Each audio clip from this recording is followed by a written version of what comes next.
Good morning and welcome to the Monday Nudge.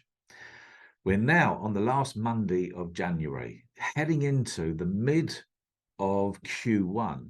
And I think based on the conversations that I've had over the last kind of 4 or 5 weeks, there's an awful lot of businesses that are so busy looking at all of the stuff they've got to do that they're taking the eye off of their cash flow, i.e. understanding and knowing what their cash flow is going to be like in 6 to 8 weeks' time. This, my friends, is a massive mistake. I've spoken to two M&A guys. Well, one was a mergers and acquisitions guy and another was a business mentor that we mentor. And both of those characters have businesses that on the outside look quite solid. They've got a good pipeline of business that's due to land over the next 1, 2, 3, 4 months. But their cash flow is really, really tight. Does this ring a bell? I'm sure it does for many, many people that are out there. Now, here's the thing.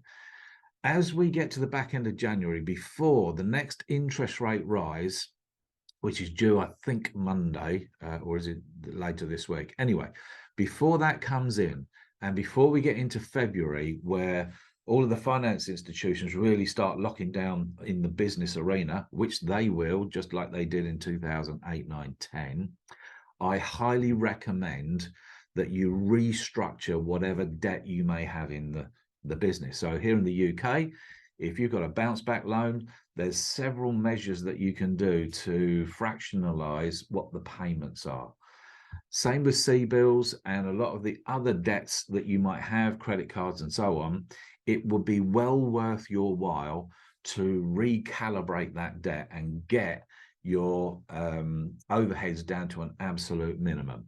I think a lot of business owners think that because they've got X loan and Y loan and so much on a credit card, they can't restructure it. You absolutely can. You just need someone to help you to contain that.